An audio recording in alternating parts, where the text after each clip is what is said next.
Hi, everyone. My name is Heather Williams. I'm with the California AfterSchool Network, and this is one of our Fireside chats. This is a special edition this time around. We'll be focusing on the Expanded Learning Opportunities Program that is providing a significant funding source for expanded learning programs.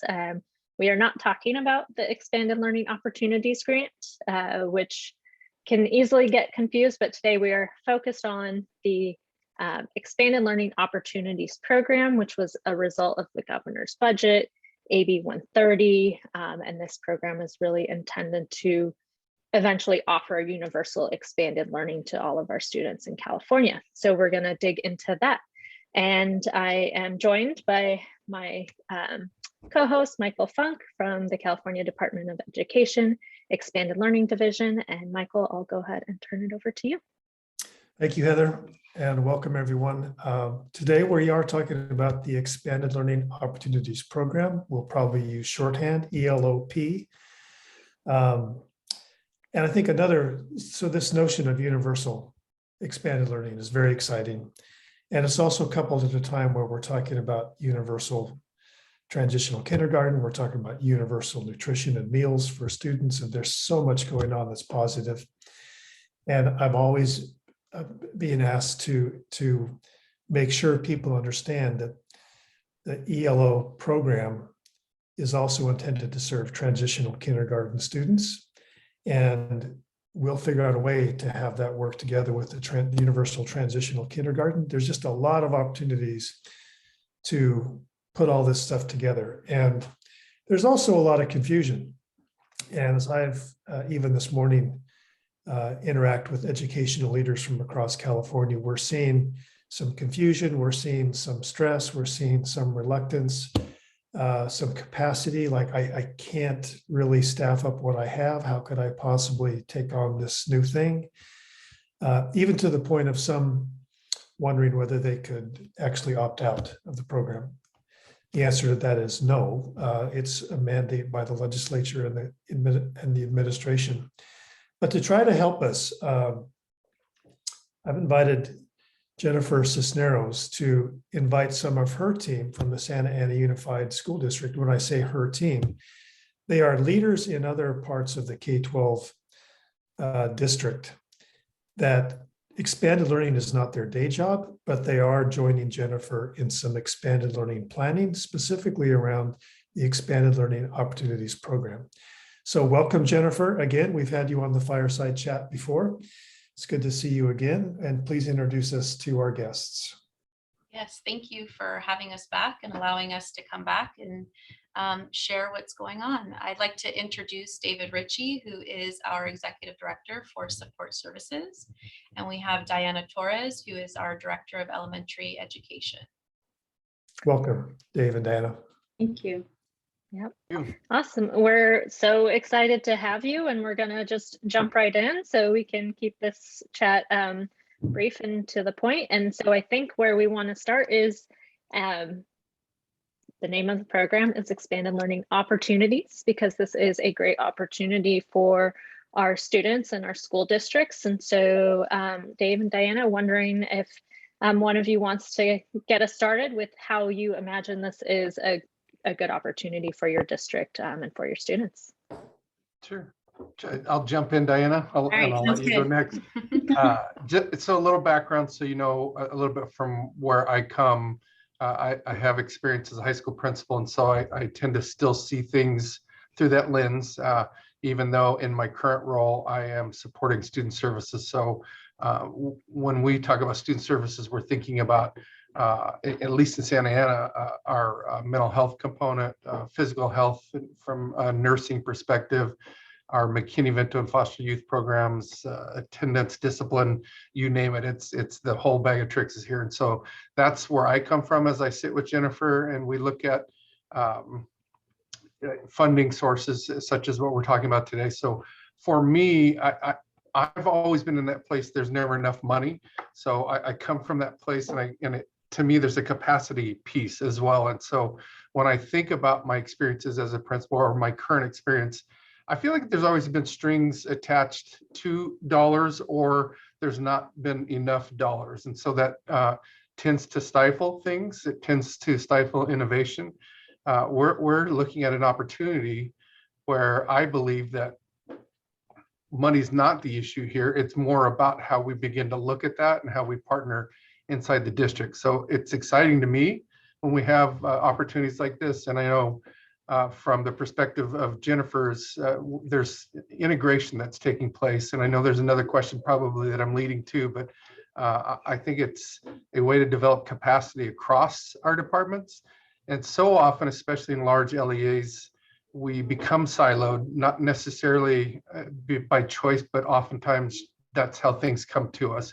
This funding is for ABC or XYZ. And so we don't have this collaborative opportunity. And so I think from that perspective, I think there's a lot we can do in regard to money, and working with Jennifer on thinking about what we do during the instructional day, how that might look in the after school programs, and vice versa. How do those things become somewhat synergistic? So that's the place I feel like I'm coming from.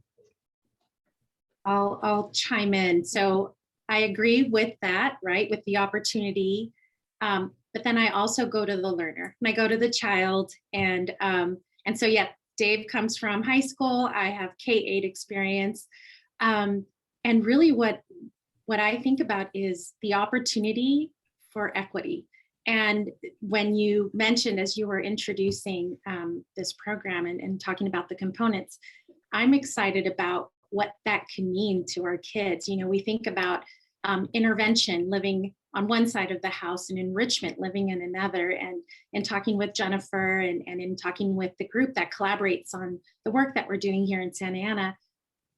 I'm excited about thinking about that together and thinking about enrichment, creative enrichment opportunities that we can bring to our kids outside of the core day that can serve as an intervention. And Jennifer has really fancy names for those things, which I can't think of at the moment.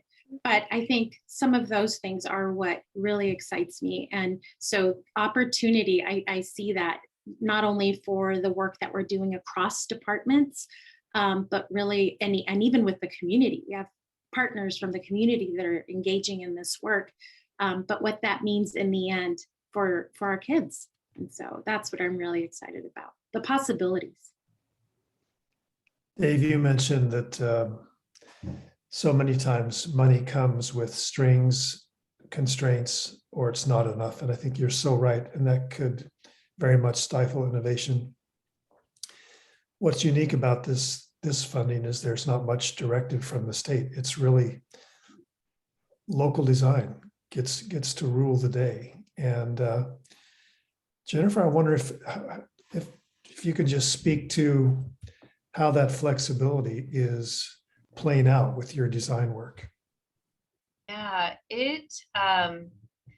you would think it would be easy. We kind of have a blank canvas, but actually it proves to be a little challenging, because right now people have in their minds this model of ACEs and 21st century, and people want to keep going back to what they know. And we are constantly pushing them beyond that and saying, no, this is new programs. So really looking at the data that we have, and like looking at what people want in terms of students and parents, what are they saying, has been really important in that process to kind of give the folks that have been on the design team a place to start. Because we've had people trying to go back to kind of what they already know, what they're familiar with, and trying to get them to think outside the box. But what happens though, once they realize, like you give them that little bit of a push, then I've seen, and Diana, I'm looking at you because you're one, when I remember popping into one of your breakout rooms, I kind of like just asking questions in a different way to get you to think about something differently. And all of a sudden it was like, wait, we can do that? And the answer is like, yes, like this is the space where we can really think innovatively. And it doesn't have to look like what it always looked like, but we also want to make sure we're meeting needs and interests of students and the families and the community. And so it's kind of taking what we do so well in after school and marrying the two. So yeah, it's a challenge still. It's a challenge, that notion of thinking outside of the box. Because to Dave's point, oftentimes we're kind of expected to do things a very specific way. And when you're kind of given the freedom, it feels uncomfortable sometimes because people don't always know how to do that. But they get excited when they figure it out. Yeah, I think that's such a great point, Jennifer. And I was talking to someone and I was saying, you know, kind of using the thinking outside of the box language. I was like, there's not even a box to like start your thinking in this case. Like there's ground that has a few things and then like it's wide open. And so that's exciting, but can also be scary. But I think it does, right? A lot of people are used to like, these are all the things you can only do these things, and like all of this you can't do. And we're kind of like, no, like pretty much, you know, like all that you can imagine, a lot of that is allowable within this program. And so just wondering, and especially since you kind of referenced some of the conversations, if some of you might want to share like one or two of the innovative things that have come out of the planning conversations that maybe you haven't had a chance to do before, that now with the flexibility of this funding you might get to do. It's sort of a pre-answer to the question, I think, but one of the things that struck me is that in education that we use the word innovation all the time, but honestly, I think we educators tend to be more in that compliance mode versus that commitment mode. And so there's a shift that has to take place for most of us to stop thinking about the rules of you know, how we engage in this process and remove those rules. And so there's that, to me, that's committing to a process versus the compliance that we're so used to, connected to some of those things like strings attached to funding. And so when I think about that piece, if we can get to that place, we get to think with more innovation, design changes, but that's not an easy place to go for most of us because we're not taught in that environment as educators. We're taught in compliance, honestly, and that's the challenge. And I imagine that may be the challenge for some folks that feel like we don't know what to do with this money, you know, because they're stuck in the box a little bit. And so I know from a development place, and even before this, some of the work that I've had an opportunity to do with our after school programs, we've been thinking about how to extend the work we do during the instructional day. And so when I put that principal hat back on, I think, wow, wouldn't it have been great if I had mental health support with after school programs or through after school programs? Or what does it look like to have a nurse on campus during an extended period of time? What's that academic component that I felt like was lacking if we didn't have students showing up for tutoring with teachers? What were the other opportunities? And so you begin to think in that way, and we can be very innovative. And so that to me is the exciting part. Just on simple examples, I know Jennifer and I have collaborated in the past with how we might use restorative practices involving Jennifer's team in the schools. And so I can imagine what that might look like, kind of on steroids, so to speak, as we think about this new funding source. So that's where my head tends to go. I had another, oh, I'm sorry, Michael. Go ahead. Please, Dana. Well, I wanted to kind of along that same line, but I started thinking about the actual process, right? When we are in these breakout rooms, the way our teams have been designed, the group of individuals that have all come together, right? Dave, from his lens, you see we have, I mean, we think a lot alike, but we're coming from two different places.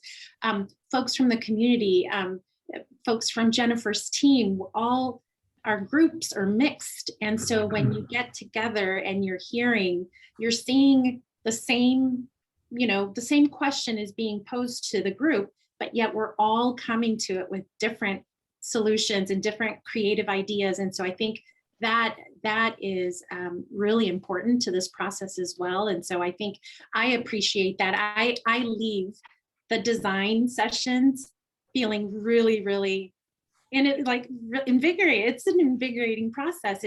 You feel that extra, extra sense of energy and excitement about what's happening or what's possible. And I think it's because of that work and the different kinds of people that all come together to think about these, how to move forward with this. I'm just hearing some things that I want to emphasize. It's been stated like leaving with energy, Mm-hmm. talking with people you don't usually talk to, getting out of silos. I mean, all these things, starting with out of box, not focusing on the rules. I mean, I'm thinking this is about the way you're interacting with each other and how that creativity comes. And so many times, what I've seen over the course of the pandemic is when people weren't quite sure what to do, they said to the state, "Tell us what to do."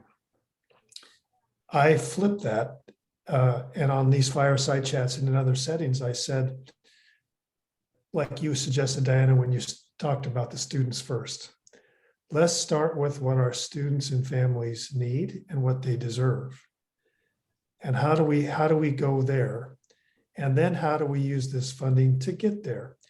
And Dave, to me, that's like, let's not have a conversation with rules at the center.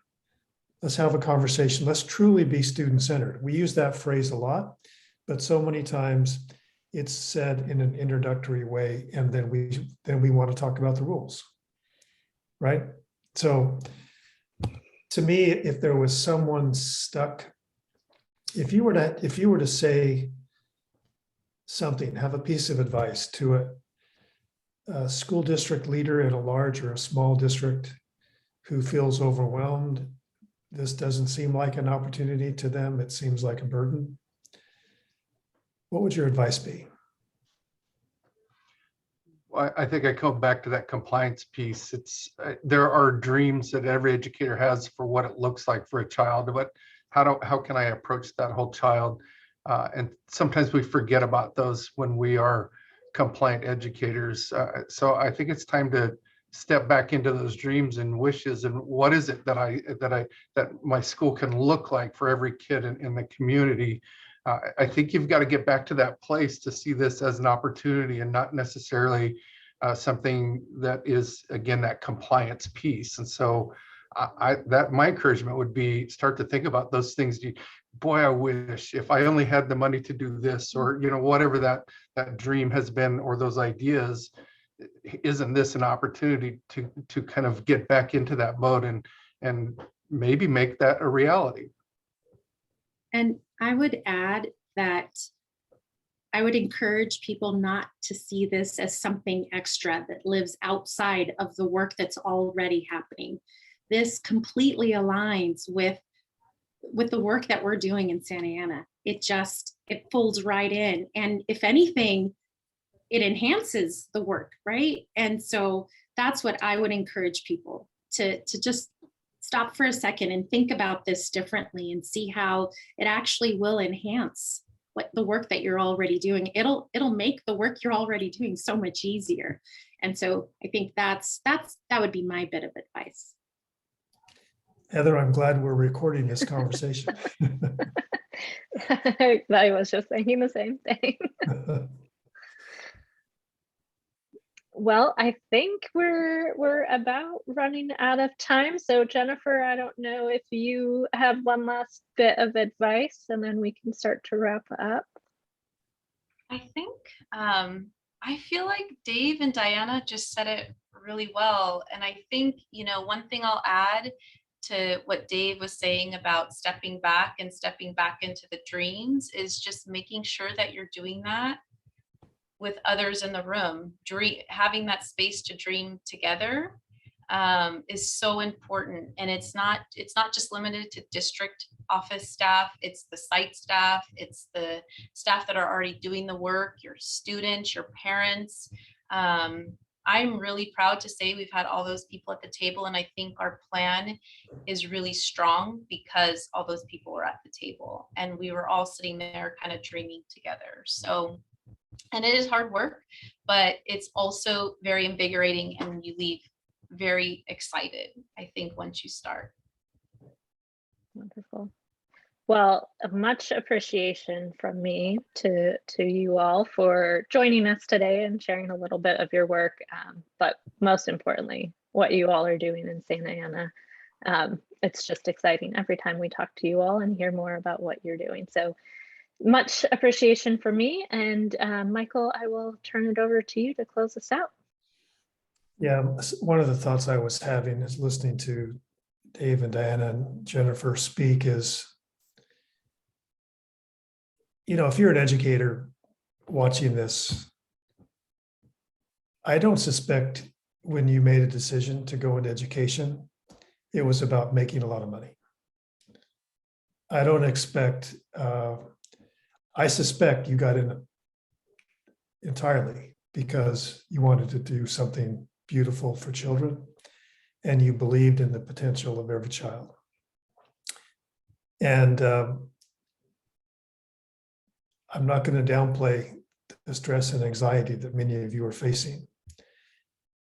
What these three have shared is that in conversation, they have found energy, they have found vision, they have made that commitment. But some of you don't have a lot of people to have that conversation with because of a small district, or maybe things are just too compartmentalized. Let me just make an offer that if you feel like you would benefit from some conversation, from someone to dream with a bit, for someone to explore possibilities, to help you find a path forward, help you take that first step. We have a whole teams of people across California. We can even help connect you with another LEA that you might benefit from talking together. So let's do this together. And as many of you know, I close every fireside chat by saying, let's lead with love. And following the heart, following the dream, doing what our children need and deserve, that is what leading with love means. That is what it means. And I want to thank Jennifer and Dave and Diana and the Santa Ana team for leading with love. Thanks, Heather. Thanks, everyone. Thank you.